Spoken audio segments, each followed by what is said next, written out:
Mesdames, Messieurs, bonjour. Je suis le docteur Marie-Christine Mitzi et c'est une grande joie pour moi de me joindre à vous aujourd'hui à l'occasion du 25e congrès annuel de l'association Alice. Merci beaucoup, chère Véronique Blandin, de m'y avoir conviée et merci au docteur Marie-Christine Rousseau pour sa présentation. D'ailleurs, deux Marie-Christine, le même matin, c'est peu commun. Je souhaiterais utiliser le temps qui m'est accordé aujourd'hui afin de faire deux choses. La première, vous remercier. Les personnes atteintes du locked-in syndrome, vos familles, les volontaires de l'association Alice, les soignants, sans lesquels les 15 ans de travaux scientifiques que mon équipe a menés en collaboration avec des partenaires aussi bien en France, en Europe qu'aux États-Unis n'auraient tout simplement pas pu se produire. Je suis heureuse que vos réponses au questionnaire m'aient permis de transmettre, de relayer votre expérience directement auprès d'une communauté scientifique internationale, parfois dans le cadre d'un travail, une collaboration étroite avec certains d'entre vous, ici à l'initiative d'Isabelle Laubert, et parfois à l'adresse de décideurs de politique de santé publique, afin de les sensibiliser aux priorités et aux besoins des personnes en situation de locked-in syndrome et leurs familles. Un grand merci à tous ceux d'entre vous sans lesquels ces travaux n'auraient pas été possibles. La seconde chose que j'aimerais faire, c'est partager certains des résultats de ces travaux de recherche avec vous aujourd'hui. Et en particulier, j'ai choisi de centrer ma présentation sur un concept qui est relativement peu utilisé encore, alors qu'il est très prometteur dans les interventions de soutien pour les personnes en situation de locked-in syndrome et leurs familles. Le concept d'identité. L'identité, c'est la façon dont nous pensons à qui nous sommes au jour le jour, qu'est-ce qui nous définit, qu'est-ce qui nous caractérise, quelles sont les valeurs qui sont importantes pour nous. Et il s'avère qu'à partir des travaux des 15 dernières années, on peut vraiment trouver que le vécu identitaire est très connecté, est très lié à la qualité de vie, au bien-être, à l'estime de soi et un certain nombre de variables de santé mentale de grand intérêt dans la prise en charge des patients en locked-in syndrome et de leurs soins. Ici, je vous présente les résultats de plusieurs années au cours desquelles vous nous avez gentiment renvoyé des réponses à des questionnaires qui vous demandaient est-ce que depuis le locked-in syndrome, vous vous sentez être encore la même personne bien qu'ayant eu des changements conséquents ou est-ce qu'au contraire, votre expérience du vécu identitaire était une expérience d'un vécu identitaire en rupture, dans une expérience dans laquelle, par exemple, vous ne vous reconnaissez plus comme vous-même, dans laquelle l'avant-après du locked-in syndrome est irréconciliable. Et vous voyez que dans les 3 années que je vous montre ici à l'écran, entre 2009, 2016 et depuis l'étude la plus récente cette année, il y a une proportion à peu près équivalente, à peu près les 3/4 de la communauté des patients de l'association Alice qui nous disent j'ai fait preuve de résilience. Il y a eu beaucoup de changements, mais je me reconnais encore dans la personne que je suis aujourd'hui. J'ai réussi à réconcilier l'avant et l'après. En revanche, à peu près 25% d'entre vous nous disent de façon répétée que leur expérience du vécu identitaire est une expérience d'un vécu en rupture et qu'ils n'arrivent pas à se reconnaître dans la personne qu'ils sont devenus, dans la situation dans laquelle ils sont aujourd'hui. Alors pourquoi ceci est important? Parce que, étant psychologue, nous avons cherché à comprendre les connexions entre ce vécu identitaire et un certain nombre de facteurs importants pour la qualité de vie, la santé mentale, et je voulais vous présenter ces résultats afin ensuite de diriger le reste de la présentation vers des recommandations et ce qu'on peut faire avec ces résultats-là. Et donc, le résultat que je vous présente aujourd'hui, pour commencer, est que le vécu identitaire est associé de façon forte à ces variables dont nous venons de parler, et en particulier ceux d'entre vous qui nous ont dit se reconnaître dans un vécu identitaire en rupture, où ils ne se reconnaissent pas entre la personne qu'ils étaient avant et la personne qu'ils sont aujourd'hui. Ils ont du mal à se réconcilier avec la personne qu'ils sont aujourd'hui. Ces mêmes personnes souffrent souvent de détresse psychologique. passant par l'angoisse, l'anxiété, la dépression, parfois allant jusqu'à des idées suicidaires. Et bien entendu, de façon symétrique, nous témoignent d'une qualité de vie, d'un sens de l'estime de soi et d'un bien-être réduit. Autrement dit, peu de docteurs vous ont sans doute demandé « et votre identité, elle en est où ?» Mais en fait, quand on vous pose la question de comment vous faites l'expérience de votre identité, ça nous dit beaucoup de choses sur la qualité de vie, sur votre état de santé, de bien-être et de santé mentale. Et la raison pour laquelle c'est important, c'est évidemment parce qu'on peut du coup se poser la question et rechercher quels sont les facteurs qui permettent de protéger, quels sont les facteurs de risque et les facteurs protecteurs dans ce vécu identitaire. Et je voudrais aujourd'hui vous faire part d'un certain nombre de résultats venant de travaux précédents qui ont identifié des facteurs protecteurs. C'est-à-dire que vous soyez en orange ici, où vous vous reconnaissez dans la personne que vous êtes aujourd'hui, vous avez, la résilience est entrée en œuvre et votre vécu identitaire est continu, ou que vous vous reconnaissiez plus dans un profil identitaire en rupture, il y a des facteurs protecteurs. Les facteurs protecteurs, ici j'ai listé les 4 facteurs que nous avons trouvés encore et encore en haut du panier, en fait peuvent s'articuler autour de 2 dimensions principales, le soutien social d'une part et l'efficacité personnelle.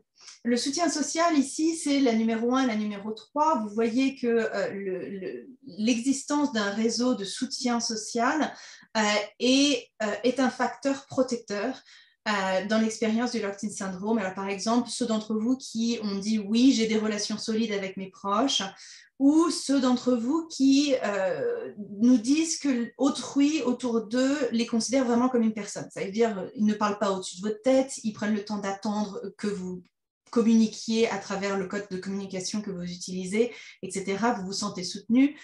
Vous avez répondu souvent, la plupart des gens dans ma vie respectent ma capacité à faire mes propres choix. Ces 2 types de soutien social sont particulièrement protecteurs pour la qualité de vie et la santé mentale des personnes en situation de locked-in syndrome.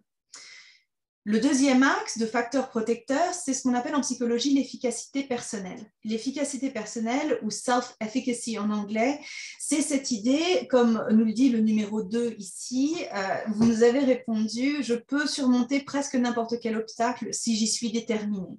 C'est la confiance dans les ressources et la capacité à trouver des solutions, la capacité à recruter de l'aide face à un problème que vous avez en vous.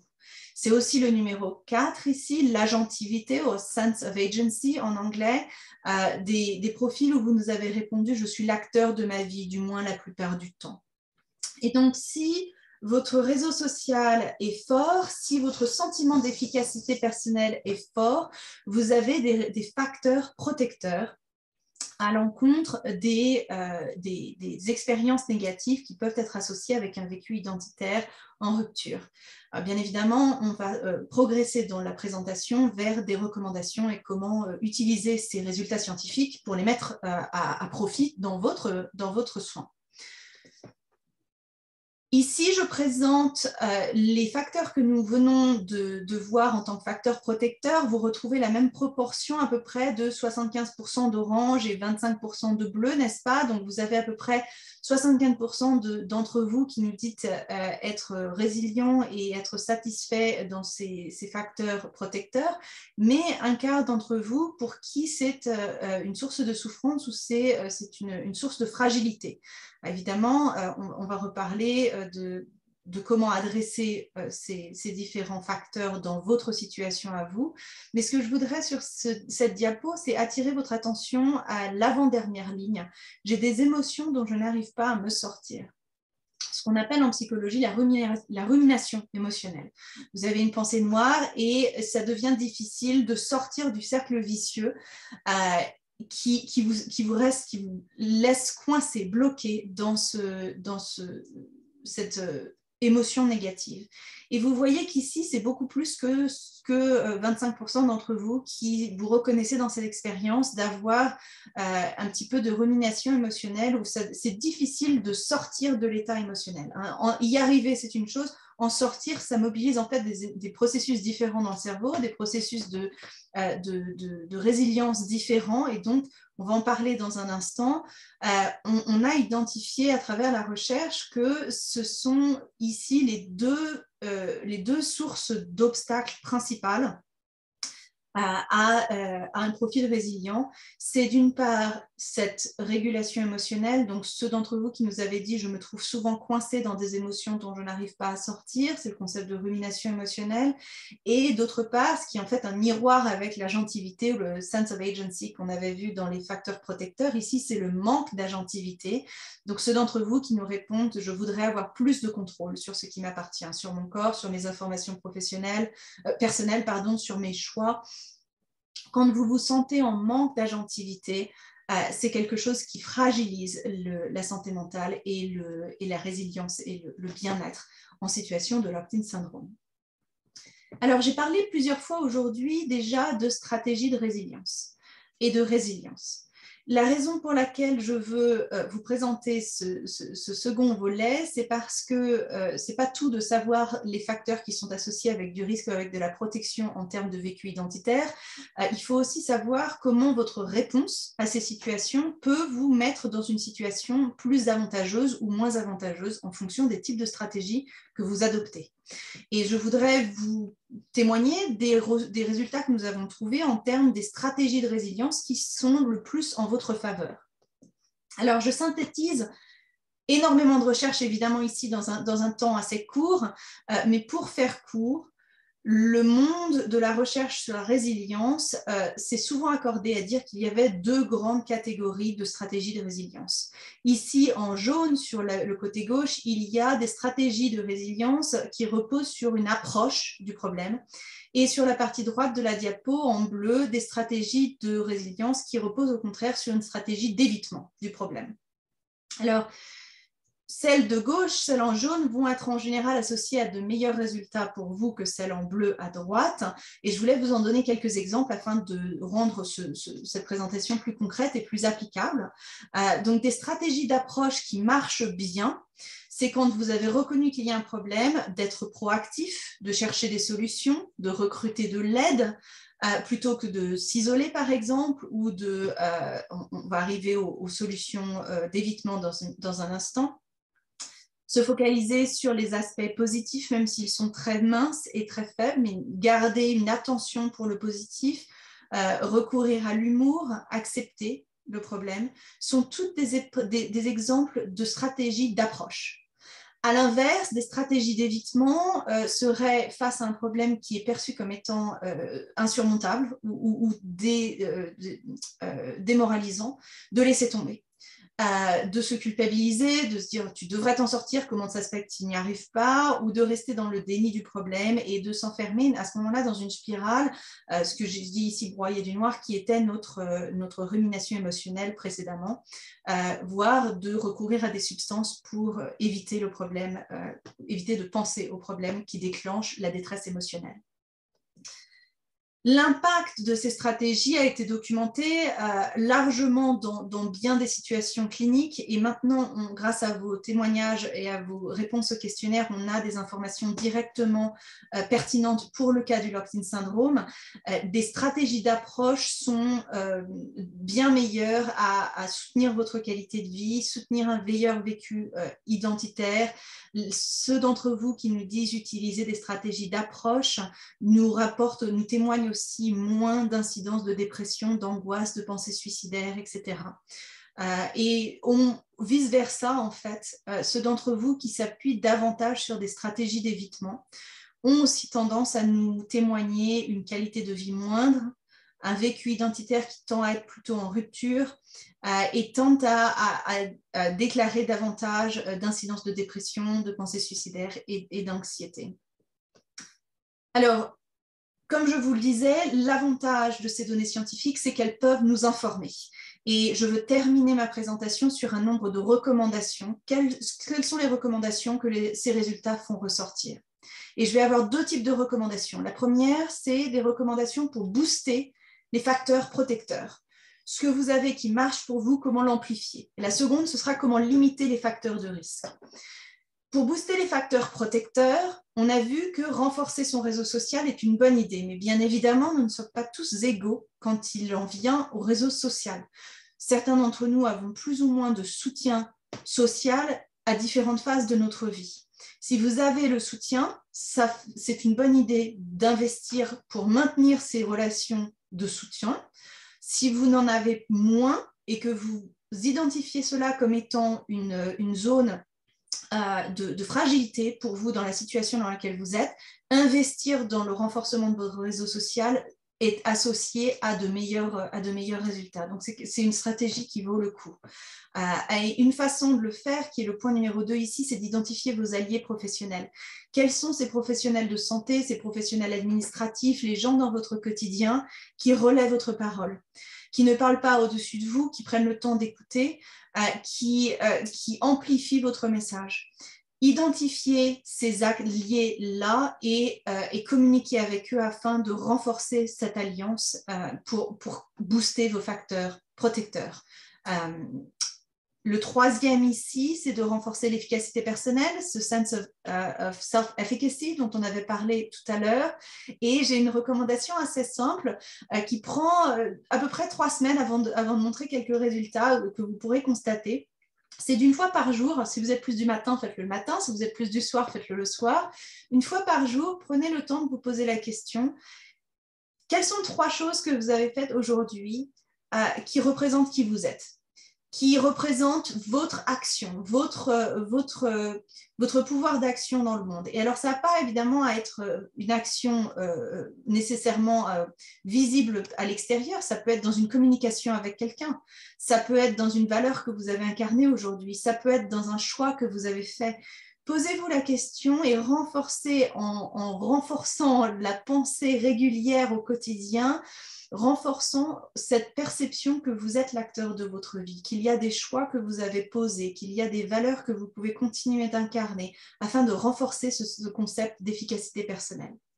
Enfin, pour optimiser vos stratégies de résilience, si dans les stratégies proactives, les stratégies d'approche que j'ai présentées, il y en a certaines que vous n'utilisez pas encore ou certaines que vous pensez pouvoir utiliser davantage, c'est un très bon investissement. Employez des stratégies proactives. Et très rapidement pour terminer, pour limiter vos facteurs de risque, on a vu que la rumination émotionnelle était un facteur de risque important. Donc, bien évidemment, engager le soutien d'un professionnel pour vous aider à construire les stratégies et les habitudes cognitivo-comportementales qui vous permettent de sortir de cette boucle-là quand l'émotion négative s'installe, d'être capable d'en sortir. Ça s'apprend, c'est pas inné. Et ce sont des outils que vous pouvez apprendre en thérapie cognitivo-comportementale, par exemple, ainsi que vous pouvez recevoir le soutien d'un professionnel pour essayer de nouvelles stratégies de résilience. On a tous certaines stratégies qu'on utilise plus que d'autres et parfois elles nous servent mal.